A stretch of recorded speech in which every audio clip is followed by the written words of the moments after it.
ಈ ಬಗ್ಗೆ ಮತ್ತಷ್ಟು ಮಾಹಿತಿಯನ್ನು ಕೊಡ್ತಾರೆ ದೂರವಾಣಿ ಸಂಪರ್ಕದಲ್ಲಿ ಪ್ರತಿನಿಧಿ ಪ್ರಕಾಶ್. ಸದ್ಯಕ್ಕೆ ಬಹಳಷ್ಟು ಬೇಗ ಹಾಸನ ತಲುಪುವಂಥ ನಿರೀಕ್ಷೆಗಳಿತ್ತು. ಸರಿಸುಮಾರು ಒಂದು 4-5 ಗಂಟೆ ಅಥವಾ 5-6 ಗಂಟೆಗೆ ಹಾಸನ ತಲುಪಬಹುದು ಅಂತ ಅಂದಾಜಿಸಲಾಗ್ತಾ ಇತ್ತು. ಆದರೆ ಬಹಳಷ್ಟು ಲೇಟ್ ಆಯಿತು. ಯಾಕಂತ ಹೇಳಿದ್ರೆ ಸಾರ್ವಜನಿಕರು ಅಲ್ಲಲ್ಲಿ ಗುಂಪು ಕಟ್ಕೊಂಡು ಕಾದು ನಿಂತಿದ್ರು. ಈಗ ಸದ್ಯಕ್ಕೆ ಏನೆಲ್ಲ ಅಪ್ಡೇಟ್ಸ್ ಇದೆ ಈ ವಿಚಾರಕ್ಕೆ ಸಂಬಂಧಪಟ್ಟಂತೆ ಪ್ರಕಾಶ್? ಅಮೃತ, ಹಾಸನ ಜಿಲ್ಲೆ ಹಿರಿಸಾವೆಯ ಗಡಿಯನ್ನ ಈಗಾಗಲೇ ಮಾಜಿ ಪ್ರಧಾನಿ ಎಚ್.ಡಿ. ದೇವೇಗೌಡರ ಧರ್ಮಪತ್ನಿಯ ಮೃತ ಪಾರ್ಥಿವ ಶರೀರ ಈಗಾಗಲೇ ತಲುಪಿರುವಂತದ್ದು. ಹಾಸನ ಜಿಲ್ಲಾಡಳಿತದ ನಿರ್ದೇಶನದಂತೆ ಈಗಾಗಲೇ ಸಂಸದ ಶ್ರೇಯಸ್ ಪಟೇಲ್, ಶಿವಲಿಂಗೇಗೌಡ ಕಾಂಗ್ರೆಸ್ ಶಾಸಕ, ಜೊತೆಗೆ ಅವರ ಸಂಬಂಧಿಯಾಗಿರ್ತಕ್ಕಂತಹ, ಜೊತೆಗೆ ಶ್ರವಣಬೆಳಗೊಳ ಶಾಸಕರಾಗಿರ್ತಕ್ಕಂತಹ ಸಿ.ಎನ್. ಬಾಲಕೃಷ್ಣ 3 ಜನ ಸೇರಿ ಅವರ ಪಾರ್ಥಿವ ಶರೀರವನ್ನ ಈಗಾಗಲೇ ಹಾಸನ ಜಿಲ್ಲೆಗೆ ಎಂಟ್ರಿ ಆಗಿರ್ತಕ್ಕಂಥದ್ದು. ಅವ್ರಿಗೆ ಅಲ್ಲಿ ಹೋಗಿ ಅಂತಿಮ ನಮನವನ್ನ ಸಲ್ಲಿಸಿರುವಂತದ್ದು. ಅದು ಯಾಕಂದ್ರೆ ಸಂಜೆ ಸುಮಾರು 4-5 ಗಂಟೆಗೆ ಹಾಸನವನ್ನು ತಲುಪುವ ನಿರೀಕ್ಷೆ ಇತ್ತು. ಯಾವಾಗ ಅಭಿಮಾನಿಗಳು ಜೊತೆಗೆ ಕಾರ್ಯಕರ್ತರ ಸಂಖ್ಯೆ ಹೆಚ್ಚಾಗ್ತಾ ಹೋಯ್ತೋ ಆ ಸಂದರ್ಭದಲ್ಲಿ ಅವರ ದಾರಿಯುದ್ದಕ್ಕೂ ಕೂಡ ಸಾಕಷ್ಟು ಅಭಿಮಾನಿಗಳ ದಂಡೆ ಹರಿದು ಬಂದಿತ್ತು. ಅವರ ಮೇಲೆ ಹೂವು ಹಾಕೋದ್ರಿಂದ ಹಿಡಿದು ಟ್ರ್ಯಾಕ್ಟರ್ ಮುಖಾಂತರ ಕೆಲವೊಂದು ಕಡೆ ಹೂವನ್ನು ಹಾಕಿದ್ದಾರೆ. ಹಾಗಾಗಿ ಸಮಯ ಸಾಕಷ್ಟು ತಡ ಮಾಡಿದೆ. ಹಾಸನಕ್ಕೆ ಇನ್ನೂ ಕೂಡ ಸುಮಾರು 1.5 ರಿಂದ 2 ಗಂಟೆಗಳ ಕಾಲದವರೆಗೆ ಆಗುತ್ತೆ ಹಾಸನ ಪಟ್ಟಣವನ್ನು, ಹಾಸನ ಸಿಟಿಯನ್ನು ತಲುಪಲಿಕ್ಕೆ ಅನ್ನುವ ಮಾಹಿತಿ ಸದ್ಯಕ್ಕೆ ಲಭ್ಯವಾಗಿರ್ತಕ್ಕಂಥದ್ದು.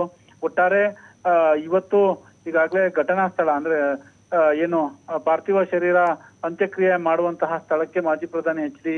ದೇವೇಗೌಡರು ಬರ್ತಾರೆ. ಅಲ್ಲಿ ಸಾಕಷ್ಟು ಅವರು ಚಿಂತಾಕ್ರಾಂತರಾಗಿ ಕೂತ್ಕೊಳ್ಳುವಂತಹ ದೃಶ್ಯಗಳು ಕಾಣಸಿಗ್ತಾ ಇರುವಂತದ್ದು. ಅವರು ಬಂದ ತಕ್ಷಣ ರಂಗನಾಥ ಸ್ವಾಮಿಯ ಸನ್ನಿಧಿ, ಅಂದ್ರೆ ಆ ಸನ್ನಿಧಿ ಏನು ಕಾಣಿಸುತ್ತೆ, ಅವರ ಕುಳಿತಂತಹ ಜಾಗಕ್ಕೂ ಅಲ್ಲಿಗೂ ಕೈಯನ್ನು ಮುಗಿದು ದೇವರನ್ನು ಕೂಡ ಅಲ್ಲಿ ಬೇಡಿಕೊಳ್ಳುವಂತಹ ಕೆಲಸಕ್ಕೆ ಮುಂದಾಗಿದ್ರು. ತದನಂತರ ಅವರು ಹುಟ್ಟೂರು ಹರದನಹಳ್ಳಿಯ ಮನೆಗೆ ಈಗಾಗಲೇ ಮಾಜಿ ಪ್ರಧಾನಿ ಎಚ್.ಡಿ. ದೇವೇಗೌಡರು ವಾಪಸ್ ಆಗಿದ್ದಾರೆ. ಈಗ ಪಾರ್ಥಿವ ಶರೀರ ಹಾಸನ ನಗರಕ್ಕೆ ಬಂದ ತಕ್ಷಣ ನೇರವಾಗಿ ಮೊಸಳೆ ಹೊಸಳ್ಳಿಯ ಮೂಲಕ ಮುತ್ತಿಗೆ ಹೆರೇಹಳ್ಳಿಗೆ ಹೋಗಿ, ಅಂದ್ರೆ ಅವರ ಹುಟ್ಟೂರು ಏನಿದೆ, ಹುಟ್ಟೂರಿಗೆ ಪಾರ್ಥಿವ ಶರೀರ ಹೋದ ನಂತರ ಅಲ್ಲೊಂದಿಷ್ಟು ದರ್ಶನ ಮಾಡಿದ ನಂತರ ಮಾಜಿ ಸಚಿವ ಎಚ್.ಡಿ. ರೇವಣ್ಣರವರ ಮನೆಗೆ ತೆಗೆದುಕೊಂಡು ಹೋಗ್ತಾರೆ. ರಾತ್ರಿ ಇಡೀ ಅಲ್ಲೇ ಪಾರ್ಥಿವ ಶರೀರ ಅಲ್ಲೇ ಇರುತ್ತೆ. ಯಾಕಂದ್ರೆ ಒಳನರಸೀಪುರದ ಜನರು ದರ್ಶನ ಮಾಡ್ಬೇಕು ಅನ್ನುವ ಪಟ್ಟನ್ನು ಹಿಡಿದಿದ್ರು. ಹಾಗಾಗಿ ರೇವಣ್ಣರವರ ಮನೆಯ ಮುಂದೆ ಅವರ ಅಂತಿಮ ನಮನಕ್ಕೆ ಅವರ ಮೃತ ಶರೀರವನ್ನು ಇಡ್ಲಾಗುತ್ತೆ.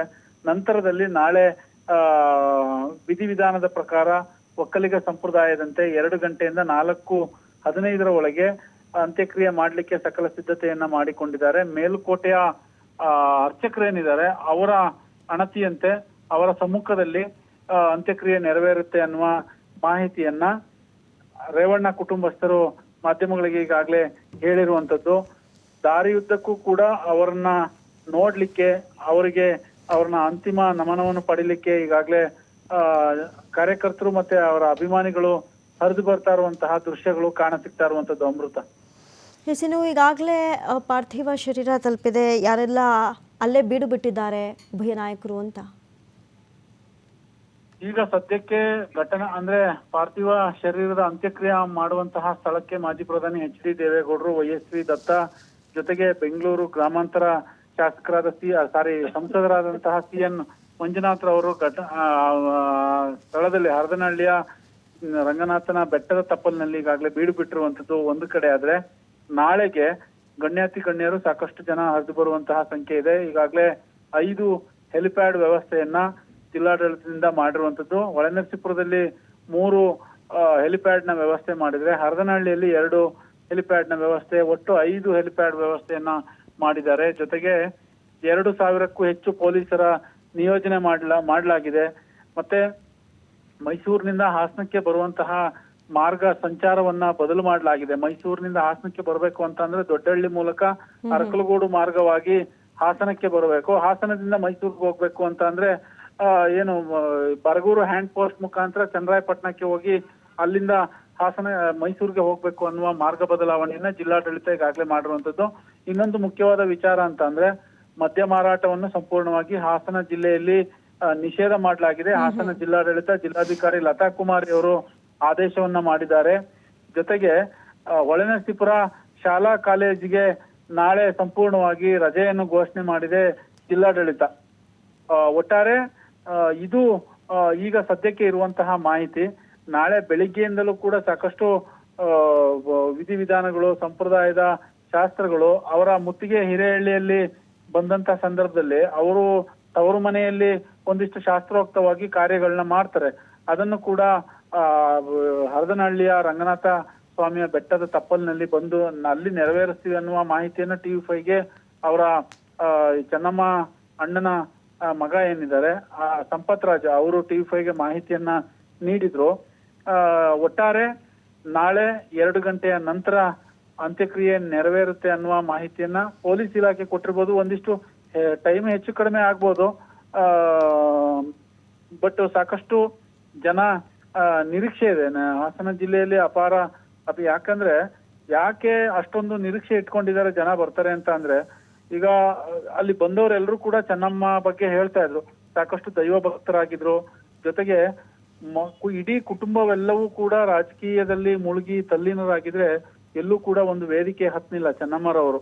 ಹಾಗಾಗಿ ಇದು ಒಂದು ಎಲ್ಲೋ ಒಂದ್ ಕಡೆ ಜನರಿಗೆ ಅವ್ರನ್ನ ನೋಡ್ಬೇಕು, ಅಂತಿಮ ದರ್ಶನವನ್ನು ಪಡಿಬೇಕು, ಎಲ್ರಿಗೂ ಕೂಡ ಮಾದರಿ ಆಗಿದ್ರು ಅನ್ನುವ ಮಾತುಗಳನ್ನ ಅಲ್ಲಿ ಎಲ್ಲರೂ ಹೇಳ್ತಾ ಇದ್ರು.